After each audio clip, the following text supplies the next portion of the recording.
And welcome to African Lifestyle. You got Stephanie here and Araba. And the music you're hearing right now is from Clean Cut Combo, a jazz group from Washington, D.C. area. And today we have a very important show. We have Mr.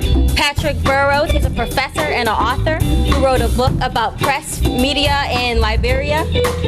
Press freedom in Liberia.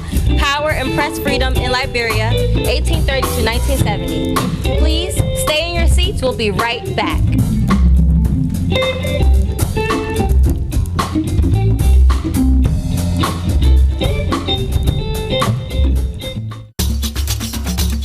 Advertise your business on African Lifestyle and reach a vibrant cross-cultural community with your products and services.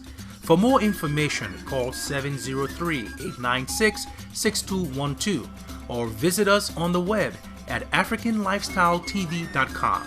African Lifestyles, where business and community come together.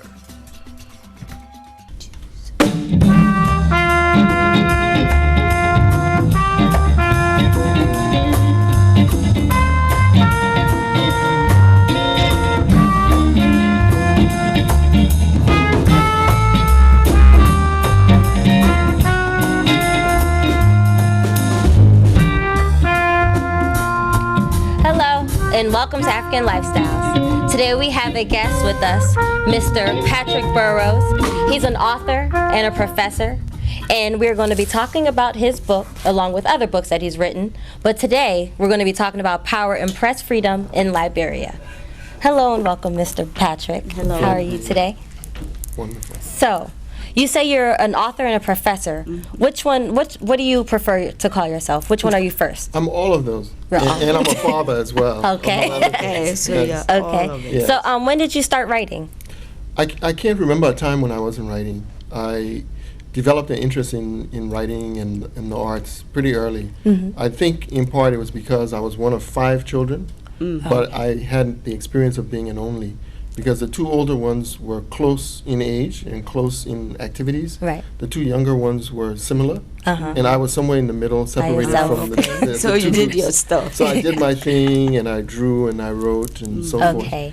And early on, I started writing poetry and At what some age? essays and what have you. I remember in high school, at least in high school, I started getting published.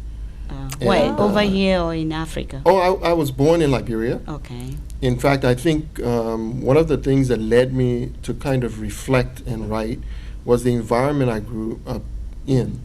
It just stimulated, an interest in kind of recording what I had experienced. Right. I grew up under what is called a cotton tree in West Africa. Yeah, yeah. So cotton, huge. It's like a landmark. Okay. People could tell you, if you're traveling, look for that tree. It was be there for hundreds of years. Oh, okay. And then surrounding that were all of these fruit trees, mangoes and soursop and what have Yummy. you. I love it. And so that sort of experience I think stimulated my interest in sort of writing and describing some of what I had experienced. But by high school I was getting published, Oh, that's and it led good. me to an interest in a career in journalism. Oh, okay. What was your first book that you wrote? The first book was this book. Oh, okay. Yeah, and then subsequently I collaborated with 2 other Liberians to do what is called the Historical Dictionary of Liberia. Oh. It's like an encyclopedia. Right. So if you go to it, under each entry you have the name of a person or of a organization. And most of the major institutions in Liberia are listed. So it's a quick guide to the history of Liberia. This book or the other book? The Historical Dictionary of Okay, Liberia. so it's actually called Historical Dictionary of Liberia. Yeah. Okay. You don't have it here. I didn't bring a copy. I Okay. brought a copy of this one to give away to your audience. Oh, But, okay. mhm. Yeah. Okay. And did you actually go to school for journalism? I did. My undergraduate degree was in journalism, and then my subsequent degrees are in communications. Okay. Along the way, I figured out I was really interested in the history of communications, and so I began to focus more in that regard. And what are you like? What do you teach? What are you? I teach at Penn State University, and my courses are media studies courses.